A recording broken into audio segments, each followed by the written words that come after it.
raadiosaade Räägime asjast. Eesti asjadest nii nagu need on, räägivad Mart ja Martin Helme ning nende huvitavad saatekülalised pühapäeviti kell 11. Loe põnevate teemade kohta rohkem ka uudisteportaalist uueduudised.ee. Tere tulemast vaatama ja kuulama saadet Räägime asjast. Me räägime raadiosagedustel, mis on Ring FMil ja Ruut FMil ja esmaspäeval on ka Kuressaare pereraadios. Aga muidu meid saab vaadata siis Facebookist, Räägime asjast kanalilt, Facebooki Mardi ja minu enda kanalilt. YouTube'is on eraldi Räägime asjast kanal ja ma panen X-i ka üles enda kanalile. Meil on täna sellised teemad, et me kõigepealt räägime sellest, kuidas Reformierakond on riigi korda teinud ja nüüd hakkab unistama. Ja eks neil peale unistamise minu meelest väga palju järele ei ole jäänudki pärast seda, mis nad riigiga teinud on. Siis me räägime, ma saabusin just Ameerika Ühendriikidest Washingtonist selliselt ürituselt nagu suveräänsete riikide liidu asutamiskoosolek või selline esmakoosolek, väga kõrge tasemeline, väga sisukas, mis ma seal nägin ja kuulsin ja tegin. Ja kolmas teema, kõige võib-olla siis tõsisem teema on, mis siis ikkagi toimub Iraaniga, miks see sõda algas ja mida me edasi võiksime siis arvata, et juhtuma hakkab. Aga teen lennujaamas oma telefonikese lahti, et teada saada, mis siis Eesti ajatsoonis ka juhtunud on ja loen, kuidas Reformierakond on kuulutanud välja, et nad on riigi korda teinud ja nüüd unistavad suurelt. Ja ma mõtlen, et kas nad lasid mõnel teismelisel AI-ga mängida ja sellise jutu valmis kirjutada, et see on ju absoluutselt pöörane reaalsusest irdunud asi, see on see, mille kohta meie kogu aeg sinuga ütleme, et meie valitsus, meie valitsev eliit paneb meile ette kogu aeg valikut, uskuge meie valesid või uskuge oma silmi või ärge uskuge oma silmi, sest te peate uskuma meie valesid. No mina mäletan nõukogude aja lõppu ja nõukogude aja lõpul oli täpselt sama. Poed olid tühjad ja teed olid auklikud, kõik lagunes, miski ei toiminud, oli defitsiidi ajastu, kõik käis ainult tutvuste kaudu ja isegi tutvuste kaudu enam midagi ei saanud. Aga propaganda oli selline, et kõik on kõige paremas korras ja loomulikult oli süüdi rahvusvaheline imperialism. Nüüd on ka süüdi. 4 ilma aasta aega ka. Nüüd on ka ikkagi süüdi ju rahvusvaheline olukord ja sõda Ukrainas ja ma ei tea veel, mis asjad. Et kogu aeg on keegi teine süüdi. Reformierakond ja tema satelliidid on kõike teinud kõige paremini ja õigemini. Aga näed, valiskeskkond tekitab probleeme, aga me saame sellest jagu. Et see meenutab mulle seda, aga teiselt poolt meenutab mulle see ka ausalt öeldes Joseph Goebbelsit. Sest et Goebbels ju ütles ka väga selgelt, laimake, midagi jääb alati külge. Ja nüüd on vaja laimata. Ekret on vaja laimata, Helmeid on vaja laimata, on vaja sildistada, kõik teised on milleski süüdi ja midagi valesti teinud. Vaatame neid Riigikogu infotunde. Sa esitad küsimuse ja sa saad sealt vastu laengu mingisuguseid süüdistusi, sulle pähe pandud mõtteid, sulle inkrimineeritud mingeid hoiakuid, mingeid suhteid, ma ei tea, Putiniga, ma ei tea veel kellega. Gorsiga kohvi joomist. Et sa esitad küsimuse mingisuguse probleemi kohta, mis riigis on ja saad teada, et süüdi oled sina, et sa üldse julged midagi küsida.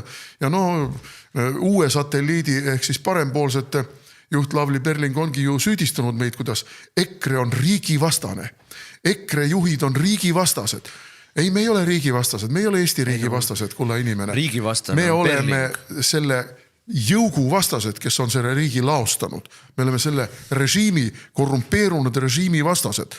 Ja see korrumpeerunud režiim, mis ei suuda normaalse külma jäätunud teedega olukorras varustada oma väikesaari eluks vajalikuga, kus inimesed surevad külma kätte, kus 5% elanikest elab allapoole vaesust. See on see korda tehtud riik. Riik, mis kõikide näitajate kohaselt on Euroopa viimaste hulgas kõige osas.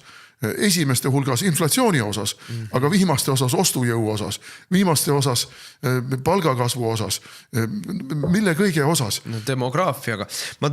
Minul, kuna nad on rääkinud ju, ja see puudutab mind otseselt isiklikult, et nad rääkinud ju alates sellest ajast saadik, kui me olime valitsus, kui ma olin rahandusminister, nemad rääkisid sellest, kuidas EKRE ajab riiki pankrotti ja ajab riigi rahanduse sassi ja nemad tulevad riigi rahandust korda tegema. Ja siis nad said valitsusse, suurendasid iga aasta suurendasid defitsiiti, suurendasid riigi võlga, suurendasid miinust. Iga aasta ajasid majandust rohkem auku. Igal aastal tõstsid makse. Kõik näitajad. Riigi võlg on viimase 5 aasta jooksul 2-kordistunud. Ja see viimased 5 aastat, mil Reformierakond valitsus olnud, eks ju.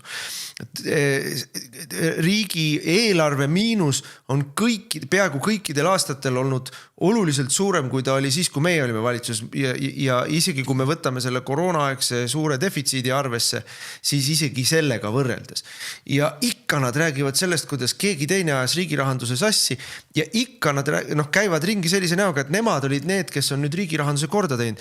Sellist pankrotikurssi, sellist miinust ei ole mitte kunagi Eesti riigil olnud, mitte kunagi nii halba riigi eelarve seisu ja sellest, selle kõrval ka majanduse seisu ei ole mitte kunagi Eestil olnud, et mille nad korda tegid. Nad said, kui me valitsusest siis välja löödi meid riigipöördega, kaporatuuri riigipöördega, siis said nad 8% majanduskasvu ja tasakaalus eelarve. 2021. aasta eelarve oli tasakaalus aasta lõpuks. Prognoosid olid, mis nad iganes olid, aga eelarve oli niimoodi tehtud, et aasta lõpuks oleks olnud enam-vähem tasakaalus, aga Jüri Ratas ja Kaja Kallas laenasid juurde peaaegu 700 miljonit eurot ja aasta lõpus löödi numbrid kokku, et SKAE riigieelarve miinus oligi 700 miljonit. Mõned 10 miljonit siia sinna natuke ümardan, aga põhimõtteliselt see miinus, mis oli nende tehtud uue lisaeelarvega, minu tehtud eelarve oli tasakaalus. Ja nii nad panid edasi, 22. aasta läks veel hullemaks, 23. aasta veel hullemaks. Ja ega ju selle aasta eelarve on ette nähtud, et on kõikide aegade kõige suuremas eelarve defitsiidis. Mille nad korda tegid? Paneme siis sinna järjest kohe juurde. Aga mis iibega tehti? Perepoliitikaga lubavad, et nüüd hakkavad unistama suurest Eesti laste hea kvaliteediga avalikust teenusest. See on valitsus, kelle ajal on suletud rohkem väikekoole kui kunagi varem. Mille te korda olete teinud iibega? Ma käisin ühes poes. See on suhteliselt suur pood ja palju kaupa ja ta on niisugune pereettevõte. Ma ei hakka ütlema, millega ta kaupleb. Pole tähtis, ei osunda, et süvariik saaks oma kättemaksuaktsioone algatada. Aga tema üürib oma hoonete kompleksides, ütlen seda ka mitmuses, on aastaid elatanud ennast suuresti sellest, et ta üürib teistele firmadele välja. Ja nüüd ta ütles, et mul on tühjus. Kõik lähevad pankrotti või lähevad kodutööle või lähevad mingisuguse, ma ei tea, odava keldri pinna peale või kolivad üldse Tallinnast välja kusagile, et kulusid kokku hoida. Need, kes pole veel pankrotti läinud, ütles, et katastroof on täielik. Ei jõua oma üüriarveid maksta nii või teisiti. Katastroof on täielik, ta ütles, et tal on ka täielik mure, et tema on ka ju, tal on ikkagi nendes hoonetes ju ka kõik need igasugused kulud peal. Et ja küll, teatud kulud maksab rentnik, aga teatud kulud tuleb ikkagi temal maksta maamaksud ja seal veel, ma ei tea, mis asjad. Et tal on sõna otses peenike peos ja ta on suhteliselt heal järel ettevõtja. Ta on kogu aeg olnud heal järel ettevõtja ja nüüd on ta jõudnud sellesse olukorda, kus ta ütleb, et ma ei tea, mis saama hakkab, aga ma vahetevahel mõtlen, et aga las kukub kõik kokku, et see lõputu õudus peab ükskord lõppema, olgu siis õudne lõpp, aga see lõputu õudus peab ka lõppema.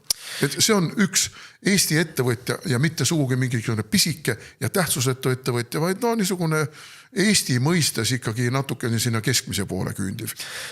Aga korda tegemisest veel, et kas energeetika on korda tehtud või? Kas energeetika on korda Eestis tehtud või? Kas riigikaitse, millest nad on rääkinud meile alates 22. aasta, sellest ajast, kui suur Ukraina sõda lahti läks, nad muust ei räägi kui riigikaitsest. Kuidas paneme raha juurde ja ostame uusi relvi, mitte midagi ei ole tehtud. On ostetud neid liikursuurtükke, nüüd on neid siis, ma ei tea, 12 tükki juurde ostetud või palju neid on. Aga need olid vanad otsused. Need olid vanad otsused, mis tehti ju ennem juba ära. See on ju kõik, need on kõik hilinenud ja tegelikult korrigeerimist vajavad otsused ka nende liikursuurtükkide suhtes. Oleme ostnud laskemoona, nagu nad ütlevad, nii et ei ole enam ladusid kuhu panna. Aga need on maapealsed laod, kullakesed. Vaatame, mis Iraanis toimub. Vaadake, mis toimub. Saadetakse meile mingisugune 200 drooni peale ja kõik põleb. Need liikursuurtükid põlevad, need laod lendavad õhku. Elektrijaamad põlevad. Et missugune see kindlates kätes kaitstud Eesti on selle aja jooksul. Aga raha Eesti maksumaksja raha on kulutatud nii, et maksumaksja lõikab nööriga leiba. No aga mis neil veel korda on tehtud? Noh, iibest me juba rääkisime, sünnid kõikide aegade kõige madalamad Eestis, aga immigratsioon. Selle eest on toodud meile riiki rohkem kui Brežnevi ajal, rohkem kui Aleksander III ajal, rohkem kui Stalini ajal, immigrante sisse ja muidugi kõige rohkem slaavi riikidest, aga noh, üldse Nõukogude Liidu aladelt, Usbekistanid, Turkmenistanid, Kõrgõzstanid, mis meil seal kõik on, Kasahstanid, Moldova, eks ole, aga kõik on venekeelsed ju. Kõik on venekeelsed ju. Ja sellele lisandub loomulikult siis selline pidev, karm, sissevool Bangladeshist, Vietnamist, Süüriast, Afganistanist, Marokost, kõikidest nendest kohtadest, mis on teinud Rootsist ja Saksamaast ja Hollandist ja Prantsusmaast võimatud riigid, kus elada. Ei ole ju korda tehtud. Põllumajandus. 20 aasta sügavamas kriisis jälle Eestis. Ei, no me ei suuda ju ennast toiduainetega varustada. Et kui tõesti tabab suur kriis, aga praegu see on ju juba kätte jõudnud. Iraanist räägime, aga kogu see tarneahelate ohtu seadmine, kogu energeetika kallinemine, ma ei tea veel, mis tagajärjed selle kõigega saavad olema majanduslikus plaanis, võimalik valuutasüsteemide kokku kukkumine, et me ei ole ju absoluutselt selleks valmis. Ja toiduainetest rääkides, teravilja ja piimaga suudame ennast ära varustada. Aga kanamunad toome sisse Lätist. Poole ulatuses, jah. Ja sellest hoolimata, et me ainult poole oma kanamuna vajadusest katame, nõuavad siis mingid loomakaitseaktivistid, et seegi tootmine tuleb Eestis põhimõtteliselt ära lõpetada. Et muidu on kanadel halb olla. Neil on kindlasti parem olla Leedus ja Lätis siis suurfarmides kui Eesti olemasolevates farmides. No see on ka täiesti ajuvaba tegevus. Läti puurikanade munad kõlbavad süüa küll, aga vaata Eesti puurikanadega munad ei kõlba süüa. Vaata, need on need inimesed, kes on linnas kasvanud, kellel puudub igasugune elementaarne kokkupuude reaalse eluga, sealhulgas ka maa tootmise ja maa eluga, mille põhialus on ikkagi väga lihtne. Siga on maha löömiseks, siga on ära söömiseks. See on lihtsalt nii karm. Siga ei kasvatata, mõni kasvatab siga ka lemmikloomaks, aga põhimõtteliselt siga ei kasvatata lemmikloomaks. Ei no, kusjuures see ei tähenda, et notsu tore ei ole. Notsu on väga tore loom. Notsule sügad kõrva tagant ja annad talle solki ja pärast tema annab sulle vastu oma ribid. Et see on aus kokkulepe. Aga me kaldume kõrvale siin Reformierakonna korda tegemisest. See ongi korda tehtud, see on see korda tehtud põllumajandus. Ja noh, lihtsalt ma mõtlen täiesti reaalsusest irdunud loosung. Aga teise poole loosung on samamoodi reaalsusest irdunud, et nüüd hakkame suurelt unistama. Et nende suur unistamine on ju olnud ainult üks, võtta maksumaksjalt raha ja kantida see oma sõprade taskusse. Mäletad, kui Michal käis siin ringi aasta alguses ja rääkis, et meil on väike, aga armas majanduskasv. Tuli ikka lõpuks ära ja kaua tehtud kaurikene, ootasime ja ära jõudsime oodata ja nüüd läheb ainult paremaks elu. Mis tuleb välja, kui sa statistikat vaatad? Tegelikult majanduskasvu ei olnud. Majanduskasv on statistiline, siis selline, ma ei ütle statistiline vale, aga statistiline bluff, sest et ainus, mis selle majanduskasvu SKP mõttes tekitas, olid riigi kulutused. Ehk siis see raha, mille valitsus võtab sektori taskust ära, inimeste taskust ära, ettevõtete taskust ära ja annab siis riigile, bürokraatidele, ametitele kulutada, Rail Balticutele kulutada, tuulikud meestele kulutada, see on see majanduskasv. Aga see on tegelikult sotsialism. Kõigilt inimestelt raha ära võtta ja siis valitsus vaatab, kuhu ta seda ära uputab. Ja see ei too kunagi korralikku majanduskasvu, see toob võib-olla korra selles SKP kasvu, aga mitte päris majanduskasvu, mis toob inimestele palgakasvu ja ettevõtetele ekspordi ja tulukasvu, see ei ole see. Et see on ka vale. Aga millest me siis unistame? Mina AI-st unistame. No vabandust, ma just tulin Ameerikast, kus AI on suur teema, kõik räägivad AI-st. Selle AI-ga on ka niimoodi, et meie siin Eestis oleme selle rongi ammu maha maganud. Meil ei ole ei seda mahtu, meil ei ole neid ajusid ja meil ei ole arusaamist, mida selle AI-ga tegema peaks. Et me oleme sellest rongist maha. Mina saan küll aru, endal on mõistus otsas ja nüüd tahetakse, et masin hakkab riiki juhtima. AI hakkab riiki juhtima. AI otsustab, kus koole kinni panna, kus mitte koole kinni panna. AI otsustab, kuhu investeeringuid teha, kuhu mitte investeeringuid teha. AI otsustab muidugi alati nii, nagu talle andmed sisse söödetakse. Ja siis saabki need. Aga AI ütles ka, et meie otsused tuuleparkide arendamiseks olid õiged. Kui te niisugust AI poolt juhitud riiki tahate saata, no, siis te selle loomulikult ka saate. Aga tegelikult endal on mõistus otsas ju. No need on need inimesed, kes ütlesid, mina usun teadust. Ja ennem uskusime teadust, nüüd usume AI-d. No AI-le ei ole inimesi vaja. AI-le tehisintellekt või tehisaru, nagu öeldakse. See, kui kiiresti ta on arenenud, see, mida sellega tehakse. Jälle, kui me jõuame Iraani sõjateemade juurde, see, kuidas kasutatakse AI tänapäeval sõjapidamises, see on hirmu äratav. See tekitab must palju suuremat hirmu kui see sama Iraani sõda ise. Aga midagi nad ei oska unistada ja kõigel lisaks mina ütleksin niimoodi, et partei, mis on olnud viimased 5 aastat võimul Eestis ja mis on olnud 30 aastast, nüüd juba rohkem 35 aastat, eks ole, 25 aastat Eestis võimul. Et vabandust, teid hinnatakse ainult selle järgi, millega ta hakkama olete saanud. See, mida te veel tahate teha või millest te unistate, see ei huvita mitte kedagi. Sellepärast, et teil on olnud võimalik näidata, millised teie unistused on ja kuidas te neid ellu suudate viia. Ja mina ütlen, et selle AI-ga seoses on üks unistus ka praegu, mis on teostamisel. See on ju kogu ühiskonna totaalse kontrolli alla võtmine. Ikka. See mingisugune inspektor Kukekesele käib üle jõu.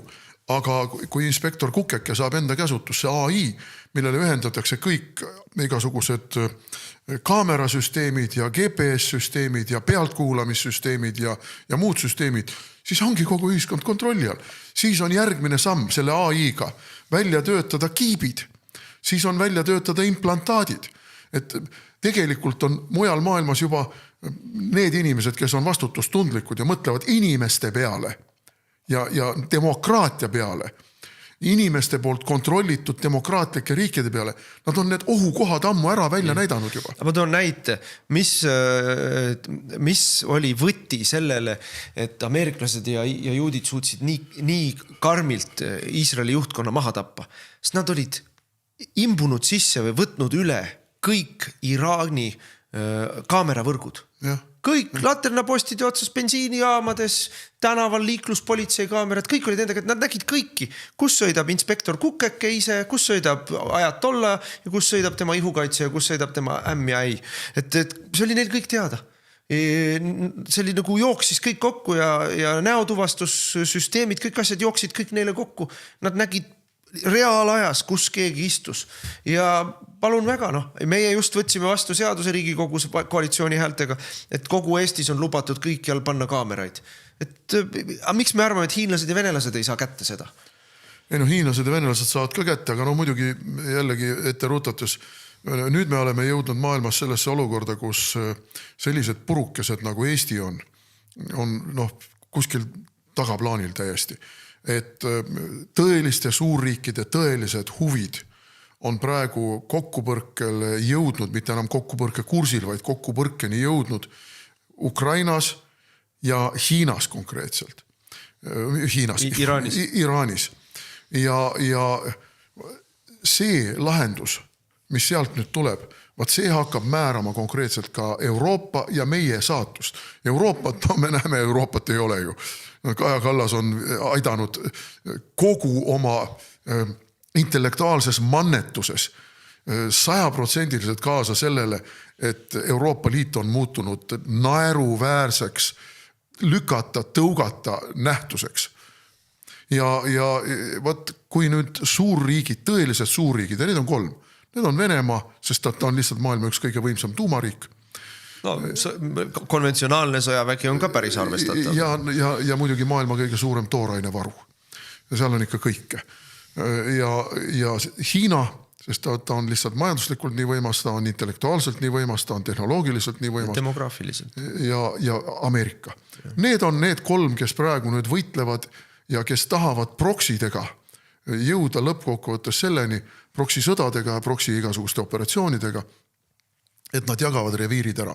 Ja kui reviirid on jagatud, siis pange tähele, Eesti rahvas, kuulake nüüd väga tähelepanelikult, sest see puudutab siis meid, siis algab elujõuetute riikide likvideerimine. Ma olen seda 2 aastat rääkinud juba ja nüüd me oleme jõudnud sellesse murdepunkti, kus suurriigid lahendavad omavahelised reviiri küsimused ja hakkavad likvideerima elujõuetuid riike.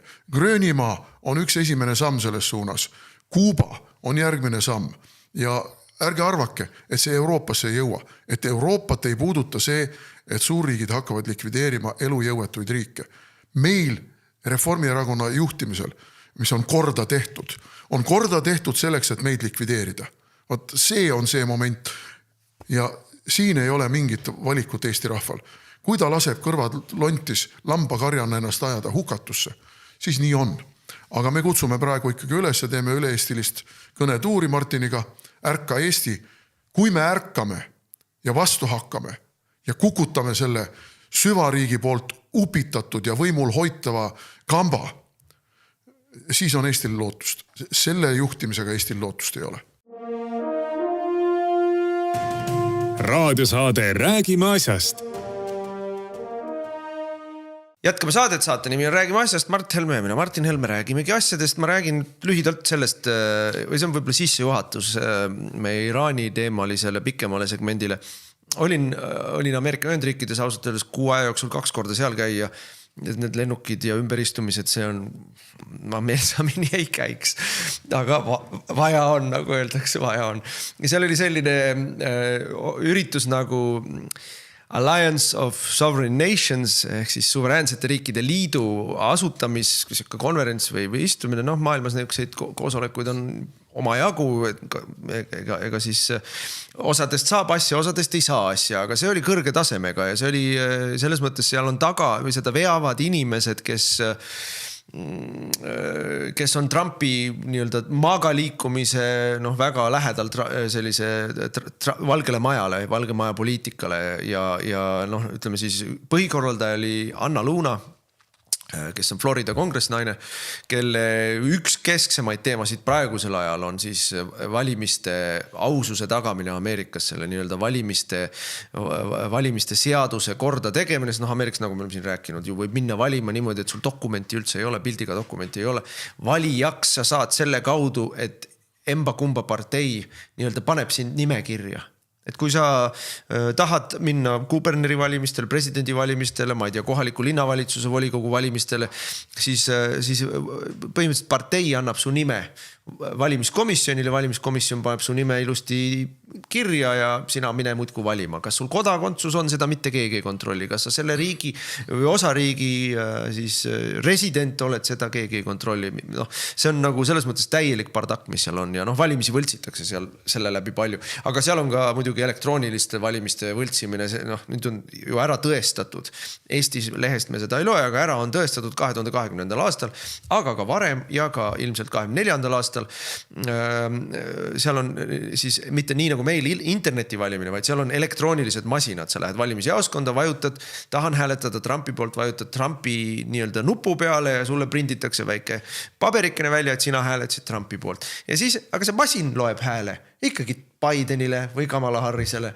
Et masin on niimoodi programmeeritud. No nii nagu meil. Nagu meil, eks. Ja ütleme, mehaanika on natuke teine, aga põhimõte on sama.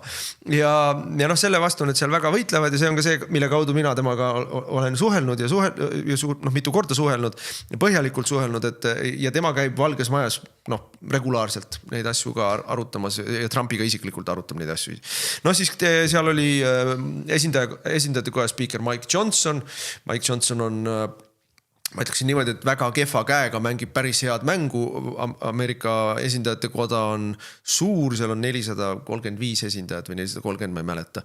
Ja vabariiklastel on siis õhkõrn ülekaal praegu seal, paar inimest rohkem kui demokraatidel, aga selle 220 või 218 vabariiklase hulgas on ju igasuguseid rainosid ehk siis neid, kes ainult nime poolest on vabariiklased, kes tegelikult on siis siuksed parimal juhul siuksed Isamaa tüüpi konservatiivid, halvemal juhul siis üsna otseselt Trumpi vastased, näiteks üks kongressi liige nimega Massi, kõikides küsimustes hääletab põhimõtteliselt alati Trumpi vastu. Aga vabariiklane.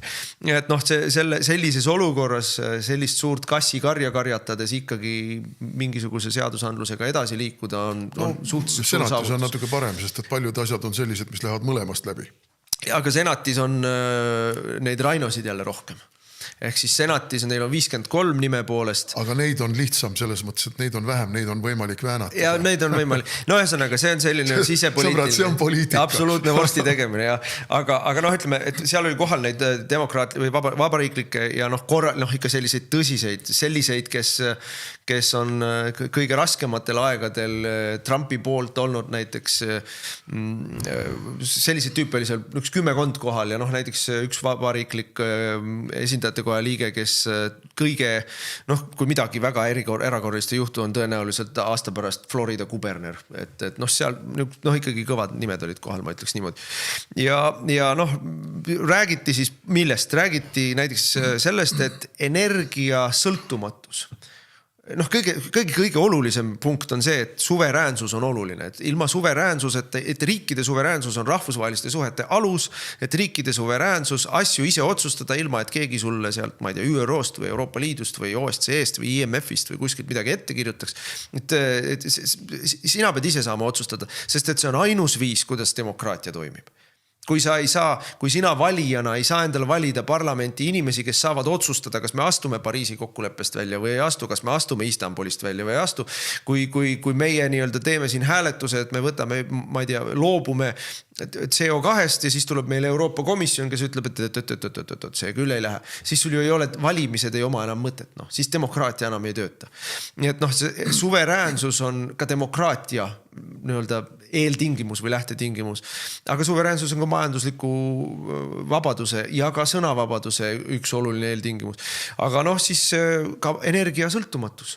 Et seal oli endine Ameerika siis, ta nimi on siseminister Ameerika tingimustes, aga ta tegelikult sisuliselt oli ta siis meie mõistes keskkonnaminister, kelle ülesanne eelmise administratsiooni ajal oli siis minister ja kelle ülesanne oli siis lõdvendada keskkonnaalast regulatsiooni, et oleks uuesti võimalik hakata tootma siis õli, kildagaasi, gaasi ja tuumarenessants teha.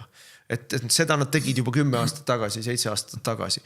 Ja kuidas tast lahti saadi, siis talle tekitati bürokraati tema enda alluvate poolt, tekitati talle skandaal, et ta oli seal mingisuguse sisemiste paberi asja ajamiste korras põhimõtteliselt huvide konfliktis olnud, et ei kuulanud ametnikke ja tegi oma otsuseid oma peaga ja kangutati ametist lahti manufakteeritud skandaaliga. Aga tema sõnum oli väga lihtne, et kui sul ei ole energia sõltumatust, siis sul saa olla ka riiklikku sõltumatust. Siis sul ei saa olla suveräänsust. Et kui sa sõltud sellest, mida teised, ja kui me nüüd hakkame Iraanist rääkima, siis see on, mina arvan, et keskne küsimus siin kogu selle Iraani sõjal. Kui sa sõltud sellest, mida teised sulle saavad anda, kas energias või siis haruldastes metallides, siis sul tegelikku sõltumatust ei ole. Ja ka, et sõjaline sõltumatus on nurgakivi, on energiasõltumatus. Aga siis väga palju rääkisime seal ka sõnavabadusest, näiteid üle terve maailma palju, seal oli väga lai esindatus, seal oli Koreast, Taiwanist, seal oli Aafrika riikidest, seal oli Ladina-Ameerikast väga palju, oli Euroopa riikidest ja mis kuna ameeriklased on ameeriklased, ega nemad ei vaata, kas Euroopa Liit või mitte. Seal olid väga huvitavad vestlused olid mul näiteks Gruusia esindajatega, Serbia esindajatega, seal selles mõttes see pilt oli teine kui need tavapärased Euroopa koosolekud, kus ma käin, sest Euroopa koosolekud on patriotide parteid ja seal väga kindel piiratud seltskond, aga seal oli hoopis laiem see seltskond. Ja valimistest, me rääkisime ka sellest valimiste aususest, näiteks Lõuna-Koreas samamoodi e-valimiste või elektroonilise valimissüsteemiga, mitte sellisega nagu meil natuke teistsugusega, tehakse massilist valimispettust. Austraalias, osades osariikides täpselt sama jama. Et Ladina-Ameerikast me üldse ei räägi. Ja mis kõik räägivad üldse sama juttu kusagil, seal nullindate keskel 2004, 2005, järsku hakkasid tekkima ühe ja samasuguse sellise IT-lahendusega programmid, mis siis igal pool riikides popsatasid üles, et nüüd hakkame läbi viima selliseid moodsaid ja paremini lahendatavaid valimissüsteeme ja kõik jooksevad tagasi kokku Venezuelasse. Kõik need programmid ja Venezuela kaudu Hiinasse. Et see nii-öelda demokraatia õõnestamine on toimunud ikkagi kõva 20 aastat siin just läbi nende elektrooniliste valimiste. Sellest saadakse aru, sellest saavad ameeriklased aru, sellest saavad teised aru ja sellega nad tegelevad plaaniga, kuidas sellest jagu saada, kuidas sellest lahti saada. No võtta, aga suveräänsusest rääkides ongi ju Reformierakond Eesti nii korda teinud, et mingit suveräänsust meil ei ole. Meil ei ole energeetilist suveräänsust, meil ei ole julgeolekulist suveräänsust, meil ei ole mingisugust majanduslikku suveräänsust laiemalt võttes. No, meil ei ole tegelikult enam ka rahvuslikku suveräänsust, sest meid lämmatatakse slaavlaste massidega. Ukraina on see, mis on tegelikult nagu see õige Eesti praegu. Et kõik nad on hävitanud ja korda tegemise sildi all. Nii et, aga ma saan aru, et sina ja sinuga oli kaasas ka Monika Helme, et seal seda meie e-valimiste teemat püüdsite toppida ikka igale poole, kuhu vähegi toppida andis. Ja, see oli meie põhitegevus seal, võib ütelda nii, ja ma ei hakka siin nüüd nagu kõigile rääkima, kellega ma mis juttu rääkisin seal, enne meie kire, kui kuhugi välja jõuab, aga liigutasime edasi seda asja ja ma ütlen selles mõttes, see teema on sugugi mitte vähe tähtis Ameerika administratsioonile ja ta on, minu sõnum oli kogu aeg üks ja sama, et kui ameeriklased tahavad saada suveräänsusmeelseid sõbralikke valitsusi, siis selle jaoks peab esimese sammuna saama Euroopas või ka Koreas või ka Austraalias ausad valimised. Et muidu ei saa, muidu istuvad siin edasi eluaegade lõpuni need nagu on. Ei meil Eestis tehakse nüüd ju silmamoondust jälle. Ega siis süvariik, meie süvariik, meie süvariik on lihtsalt naeruväärne asi. Meie süvariik istub Londonis Thamesi kaldal MI6 majas. Sealt tulevad meil juhtnöörid, sealt tulevad meile need juhtmed ka, mida mööda meile kõike sisse söödetakse. Aga nüüd plaan on tehtud siis väga lihtne. Kuna Reformierakond on inimesed ära tüüdanud ja inimesed on rahulolematud, siis Reformierakond ongi praegu tehtud patuoinaks. Reformierakonda mingil määral aidatakse, upitades siis üles nende igasuguseid suur võit oli neil, eks ole, maksuküüru kaotamine. Oi, missugune kampaania. Siis nüüd on, et tegime Eesti korda. Et nad jääksid praegu nüüd võimust mõneks ajaks ilma, ütleme üheks perioodiks 4 aastaks, aga asemele paneme need, kes on samuti täpselt samamoodi meie kontrolli all. Meie kontrolli all on vanadest aegadest, juba Laari aegadest Isamaa. Ja nüüd on meie kontrolli alla ilusti ja kenasti manööverdatud pärast Savisaare edukat kõrvale puksimist ka Keskerakond. Ja nüüd me mängime siis seda mängu, et muutus algab koos nendega. Muutus algas Saaremaal. Mingit muutust ei alga. Kus see muutus praegu Tallinnas meil on? Kus see muutus on? Milles see muutus seisneb? Mina Tallinna elanikuna, ma olen küll tõsi, pean tunnistama, ma olen nagu 3 perekoer, et elan kord Pärnus, kord Läänemaal, kord Tallinnas.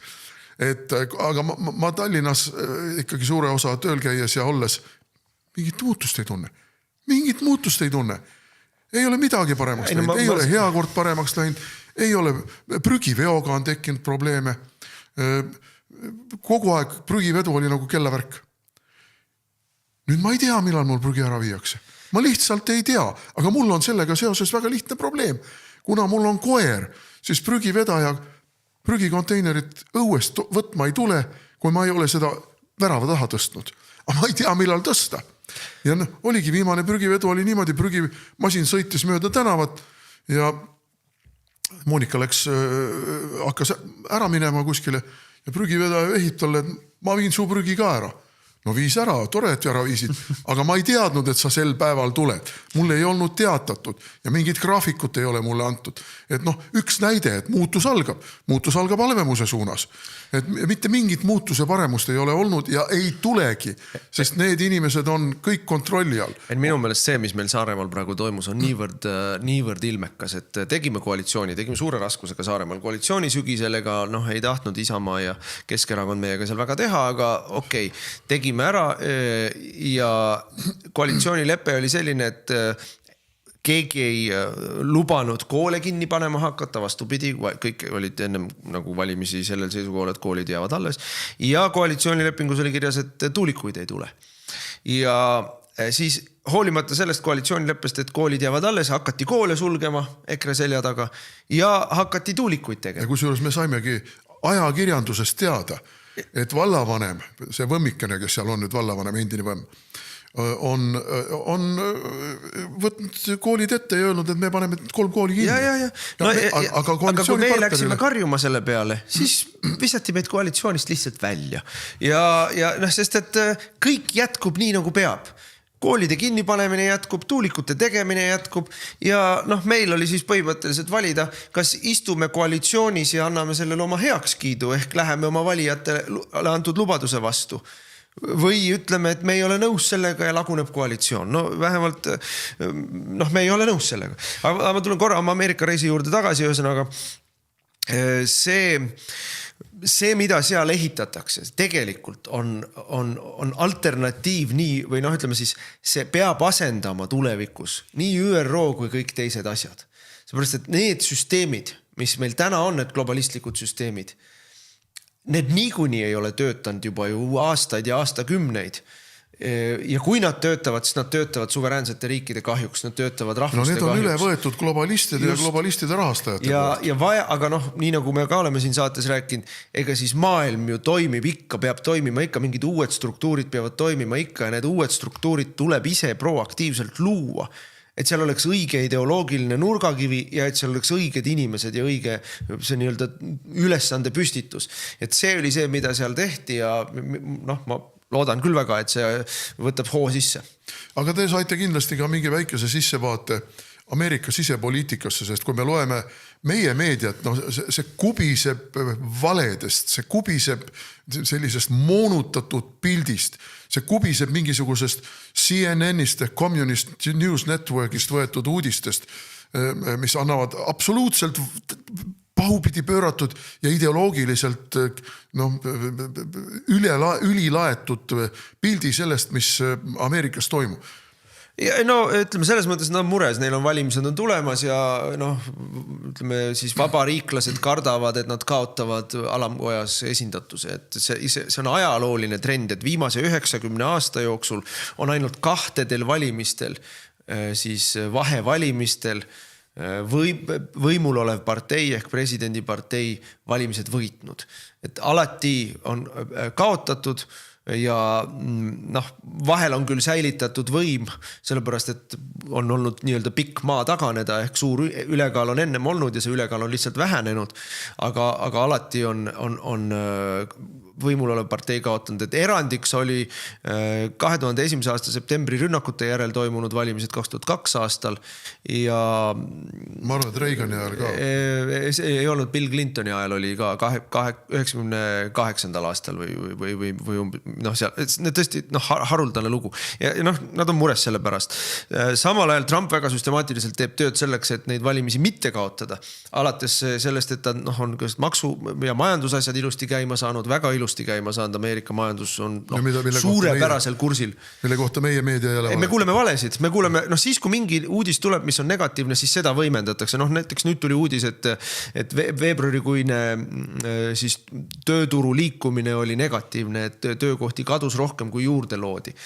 Aga millest ei räägita on see, et Ameerikas on tegelikult majandusbuum ja tööpuudus on ikkagi, siis kui Trump ametisse sai, oli tööpuudus 4,2%, nüüd on 4,4%, et see tööpuudus meie mõistes ei ole mitte midagi ja see kasvgi on väga väike olnud ja see kasv oli mõnes mõttes ennustatav selle majandusreformi tulemusel, mida ta on ette võtnud, kus siis majandus restruktureerub ja millest ei räägita selle kõige juures on see, et Ameerikas kõik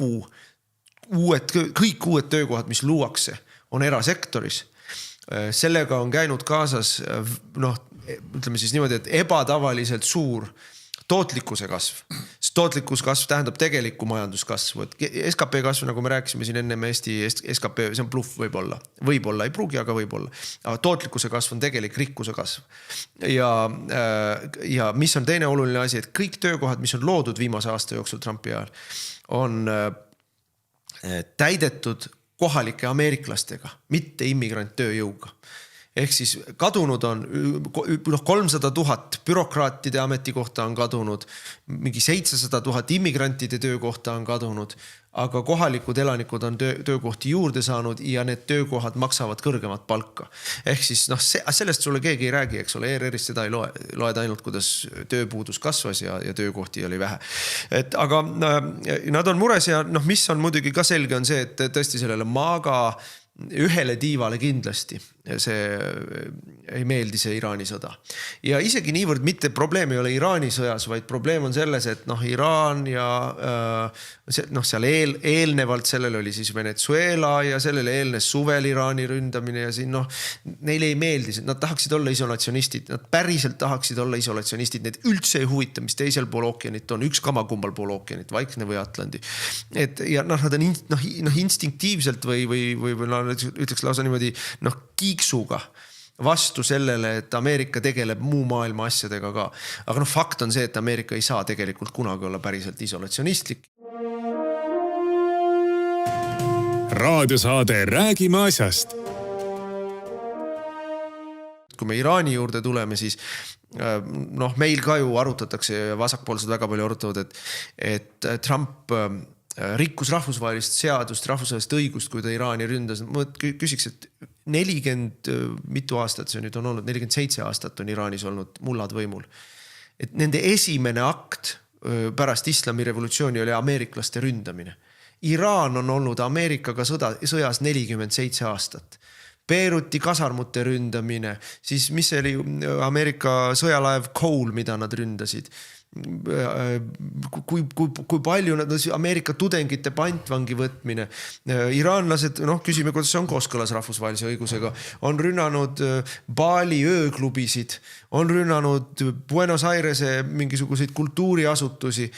Mida kõike, keda kõike nad ei ole tapnud, et kuidas selle rahvusvahelise õiguse, kuidas see, et Iraan on olnud sõjas aastakümneid, Iraan on läbi oma prokside, Hamasi, Hezbollahi olnud sõjas kogu aeg. Et kui nüüd keegi hakkab siin hädaldama selle üle, et ei tea küll, miks nad nüüd praegu sõtta läksid, nüüd siis siin minu meelest me jõuame selle põhivastuseni, et kõik vaatavad seda asja, mitte kõik, aga väga paljud, kes kritiseerivad seda, jauravad sel teemal, et aga näe, teenib Iisraeli huve. Ütlete seda nagu see oleks mingi paha asi. Aga miks ta ei või teenida? Miks Iisrael ei või Iisraeli huve teenida? Miks Ameerika? Aga see on vale, selles mõttes on täiesti vale keskendumine. Sest need riigid, kes tuletame meelde, Trump tegi ringreisi Lähis-Idas ja ei külastanud Iisraeli, vaid külastas ainult neid lahe riike kõiki seal, Kuveidid, Katarid, Saudi Araabiad. Nii, Netanyahu on käinud mitu korda Washingtonis ja nad suhtlevad omavahel tihedalt. Loomulikult, kui sa ühiselt hakkad sõda planeerima, siis tulebki suhelda tihedalt. Aga need olid just nimelt Araabia riigid seal, kes siis kulisside taga väga, väga nõudsid, et võtke midagi Iraaniga ette, sest nad kõik kardavad Iraani. Aga ka see on veel vale fookus. Kõike, mida me vaatame Ameerika tänase välispoliitika puhul, Trumpi välispoliitika puhul tuleb vaadata mitte läbi juudi selle mingisuguse pisikeses vaatevinkli ega araablaste, vaid tuleb vaadata läbi Hiina ja energeetika. See on see, mis on millest tuleks tegelikult rääkida. Kui sa sellest ei räägi, siis sa räägid valedest asjadest. Ei esiteks tuleb ikkagi silmas pidada ka seda, et riikidel võivad olla ühised huvid. Ameerikal ja Iisraelil võivad olla ühised huvid ja ongi ühised huvid. Ja ma tahan sinna juurde öelda, Iisraelil ja Saudi Araabial ja Kataril on ühised huvid, et püüdke see oma peakeses kuidagi klappima panna. Teine asi on see, et aga võib-olla hoopis Ameerika kasutab Iisraeli ära. Mitte Ameerika ei ole Iisraeli huvides sõjas, vaid tegelikult Ameerika laseb ka Iisraelil enda eest sõdida. Sest kui sa vaatad neid mahtusid, mis nad praegu seal pommitavad, Iisrael teeb suuremat mahtu. Nii et siin tuleks natukene ikkagi mõttetegevus sisse lülitada, enne kui siin hakata jälle hüsteeriliselt ja emotsionaalselt karjuma. Aga loomulikult, nii nagu ma siin natuke aega tagasi ka saates ütlesin, see on nüüd tõeliste suurriikide tõeline konflikt tõeliste huvide osas lahenduste leidmiseks.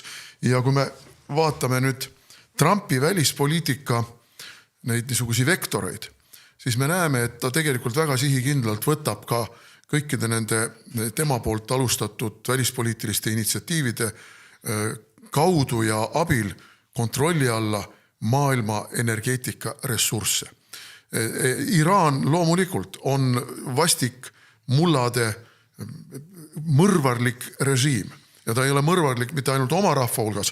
Alles see oli, kui seal, ma ei tea, 30-40 000 inimest tänava... Mitte keegi ei hädaldanud. Nüüd hakati hädaldama selle peale, et vaadake, üks kool sai pihta. Tähendab, ärge tulge rääkima.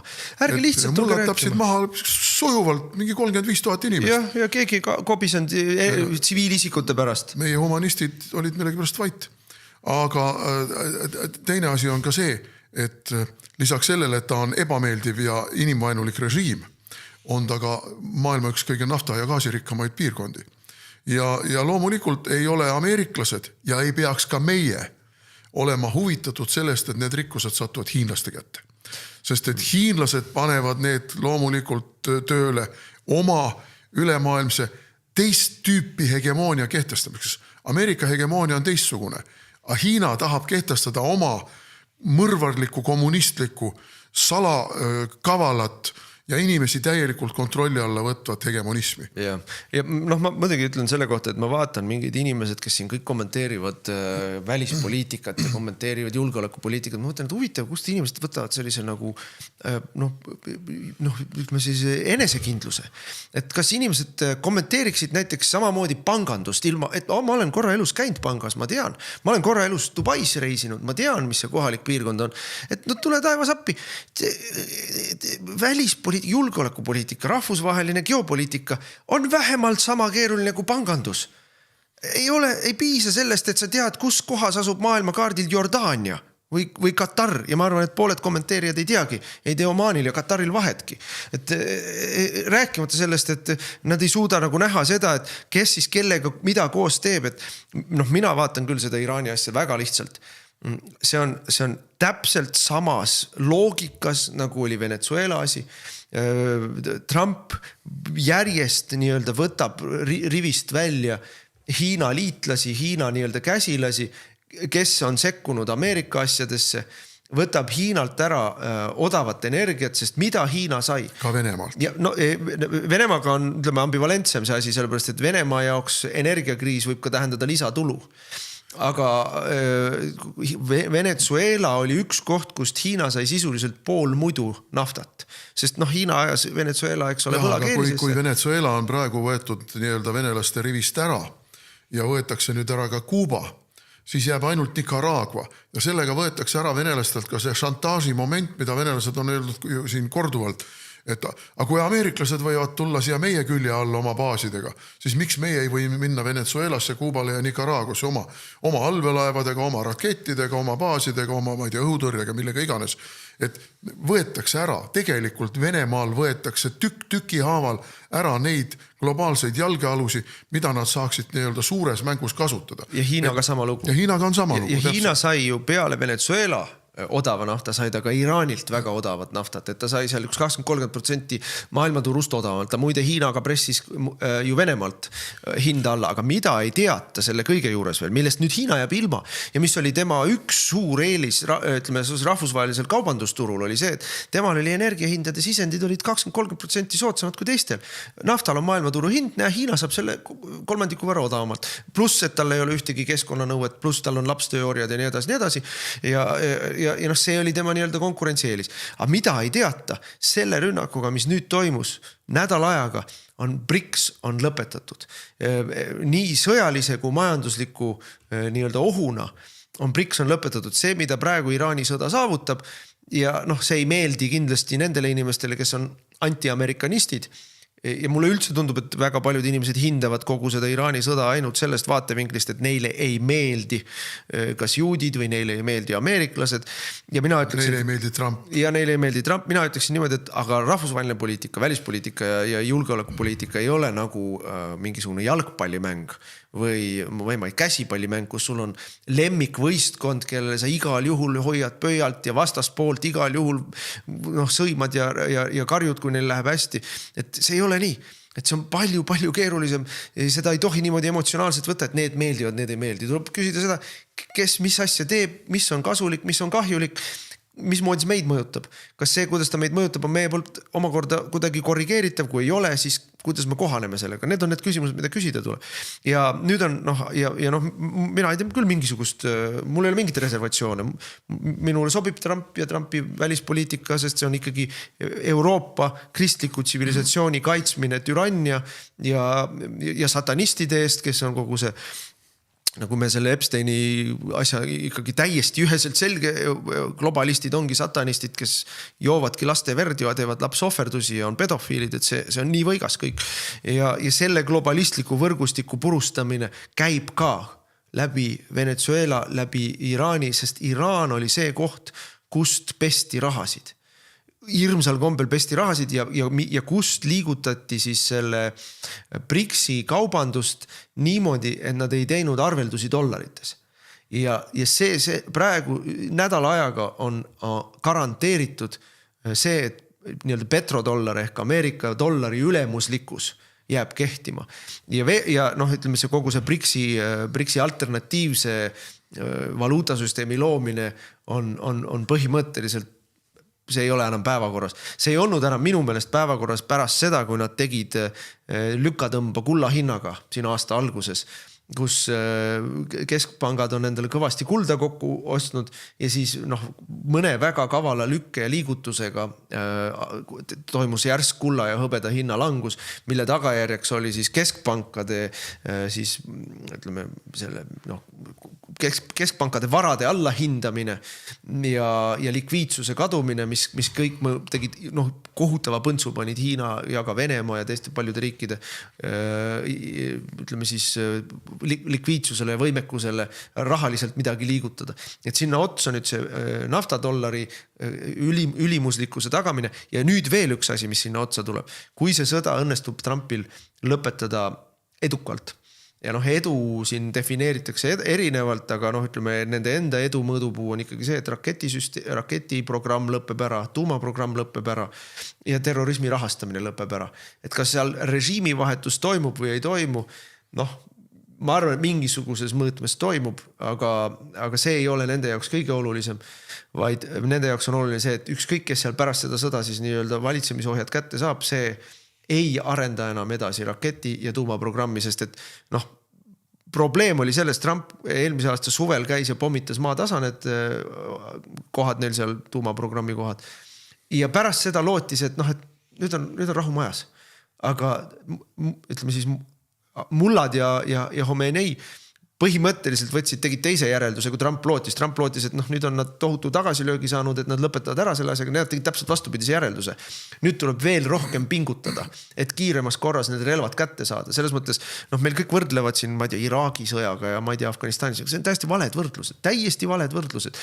Kui tahate võrrelda, siis minu meelest on mõttekam võrrelda siin mingite täiesti teiste sõdadega, mis meil praegu üldse läbi ei jookse siin, et see jutt, mida ikkagi nad ütlevad, et nad olid valmis saamas tuumarelva, seda tuleks tõsiselt võtta. Iraagi puhul keegi ei rääkinud kunagi tegelikult tuumarelvast. Räägiti keemiarelvast, mida nad olidki ju kasutanud mõned aastad varem näiteks Kurdistanis ja Iraagi-Iraani sõjas, aga mille nad olid siis ära likvideerinud ja mida nad tegelikult ei olnud uuesti hakanud hankima endale. Et see oligi bluff, aga Iraani puhul minu meelest tõsise näoga ei saa rääkida, et nende süüdistamine tuumarelva tahtmises on mingisugune infooperatsioon. Iraan on ikkagi hoopiski teise kategooria riik, kui oli Iraak. Et nad on omad järeldused teinud, ega seal ei ole ka õppimisvõimetud lollikesed. Nad on dubleerinud või isegi harali viinud kogu oma juhtimissüsteemi, neil on kuni brigaadi komandöride tasemeni välja iseseisva otsuse langetamise õigus. Mille tõttu me näemegi pommitamist nii Aserbaidžaanis kui kuskil Kataris. Ja täpselt sama on ka poliitilise juhtkonnaga, et need käsuahelad ja need on nii tehtud praegu ümber, et see vastupanu saaks jätkuda kas või teatud piirkondadeski, kui enam üldse keskvalitsust ei ole. Et selles mõttes on see ikkagi üks peavalu koht. Meie ei tea ju kogu seda informatsiooni, mis on Ameerika väejuhatusel ja mis on Trumpil. nad täiesti arusaadav, et nad ei läinud lootusetut üritust tegema. Neil pidi olema väga selge plaan ja meil jälle propaganda räägikus Trumpil puudub plaan. Trumpil ei puudu kunagi Tal on plaan. alati plaan. Tal on mitte ainult üks plaan, vaid tal on mitu plaani. Nii et ma olen täiesti veendunud, et seal mingit pikaajalist aastate pikkuseks venivat sõda ei tule. No ma ei oska öelda, võib-olla 3 nädalat, võib-olla 6 aega. Ja see, et me ei tea, see on tema nii-öelda tüüpiline käitumismuster, et ta hoiab kogu aeg inimesed, et 1 nädal ütleb, et ma olen 2 nädalaga lõpetanud, siis ta ütleb, me võime seal olla igavesti, siis ütleb 6 nädalat. Aga no selge on see, et see on teist sorti ja keerulisem vaenlane, aga samas on see ka nõrk vaenlane, sellepärast, et Iraan on palju rahvuseline, seal on erinevad religioone, seal on ka kristlasi muide, isegi veel, vaatamata kõikidele nendele kristlaste vastastele terroritele. Ja näiteks miks praegu Aserbaidžaan on relvile tõusnud? Aga sellepärast, et 2/3 aseritest elab tegelikult Iraanis. No kurdidega on sama lugu, mitte küll 2/3, aga väga suur piirkond on. Aga kurde praegu ässitada üles sellega, et aga lammutame Iraani ja te saate oma riigi. See on see, mida kurdid tahavad. Selle sama põhjapoolse, õigemini siis kirdepoolse tüki Iraagist ja mida nad praktikas kontrollivad? No seal on autonoomia. Ja selle läänepoolse tüki Iraanist, selle saate oma riigiks ja siis vaatab, mis edasi saab. No Türgi on muidugi selle peale väga tige. Türgi on tige, aga Türgit ostetakse ära praegu sellega, et aga anname aseritele siis need aseritega asustatud maad ja teeme suur Aserbaidžaani, aga ühel hetkel siis ka suur Türgi. Ma ei taha mõelda seda õudusunenägu, mida praegu peaksid nägema kõik, viimane kui üks armeenlane. Sest Armeenial ei ole kohta siis enam seal. Siis on suur Türgi, Armeenia neelatakse alla. Aga mis ma tulen veel selle, et majanduslikult, täielikult maailmakaart muutub praegu sellega, mis toimub ja muutub paremuse suunas. Praegu muidugi on keeruline, et naftahinnad on üleval ja lähevad spekulatsiooniga üles, eks ole. See ongi ju ka Iraani üks eesmärk olnud, tekitada hirmu. Aga ma arvan, et see on ajutine. Sest tegelik tootmine kasvab maailmas kogu aeg tänu ameeriklastele. Aga teine asi, mida me nägime seal sõjas, on ikkagi see, et iraanlased ise arvasid, et nad on väga korraliku armee üles ehitanud, väga korraliku laevastiku loonud, drooniarmee loonud, neil oli väga palju Hiina ja ka vähemal määral Vene õhutõrjerelvastust ja me praegu nägime, et Ameerika relvastuse vastu see tehti esimesel paaril päeval lihtsalt pihuks ja põrmuks, laevastik hävitati ära.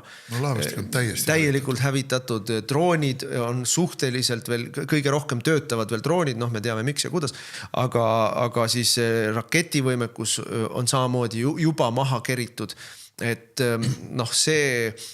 see peab panema hiinlasi mõtlema, kas me ikka tahame Taiwani kallale minna praegu. Ja minu kokkuvõte, meil saateaeg saab otsa, ma arvan, me jõuame sellest Iraanist kindlasti palju veel rääkida. Minu kokkuvõte on see, kui ameeriklastel läheb praegu hästi seal, ameeriklastel ja juutidel, peaks neile mõlemale pidama pöörda, siis see saadab väga selge sõnumi Venemaale. Seni kuni Eesti on ameeriklaste kaitse all, seni kaua me ei pea venelasi kartma. Küll aga näeme me täna siin selle sõja esimese nädala jooksul, kuidas Hispaania ei toeta Ameerikat, London ei toeta Ameerikat, NATO laguneb meie silme all. NATO laguneb meie silme all. Mingit NATOt ei ole. Seda me nägime juba Gröönimaaga, aga nüüd me näeme seda uuesti. See tähendab, kui me tahame julgeolekualast liitlast saada, keda venelased kardavad, siis meil millestki muust rääkida. No ja aga kuule, vaata otsa siin mõningatele ka meie luurejuhtidele ausalt öös ka silmaarsti kõige peenema optilise materjaliga, aparatuuriga ei leia sealt mitte ühtegi intellektuaalset sädet. Poliitiline juht on sama. NATO ja meil on Põhjala ja Balti ja tulge nüüd mõistusele, kulla inimesed. See on lasteaed ju, see on ju lihtsalt lasteaia tasemel jutt. Maailmas toimuvad nii suured muudatused praegu, et meil on ainult üks valik. Me peame tegema ennast vajalikuks ja kasulikuks Ameerika Ühendriikidele ja veenma selles Donald Trumpi. Kui me suudame veenda Donald Trumpi selles, et me oleme Ameerika Ühendriikidele vajalikud ja kasulikud, siis me oleme kaitstud. Seni, kuni me plõksime siin koos Londoniga ja mingisuguse rahvusvahelise süvariigiga Trumpi vastu ja Ameerika vastu, seni me seame oma julgeoleku kõige otsesemalt ohtu. Eesti rahva eksistentsi. See on meile venelaste kaela tõmbamine. See on nii lihtne. Aga ei saada aru. Täname kõiki vaatamast ja kuulamast ja olge meiega ikka nädala pärast. Seniks ilusat kevade jätku. Te kuulasite raadiosaadet Räägime asjast. Saate eest tasus Eesti Konservatiivne Rahvaerakond. Järelkuulamine internetist uueduudised.ee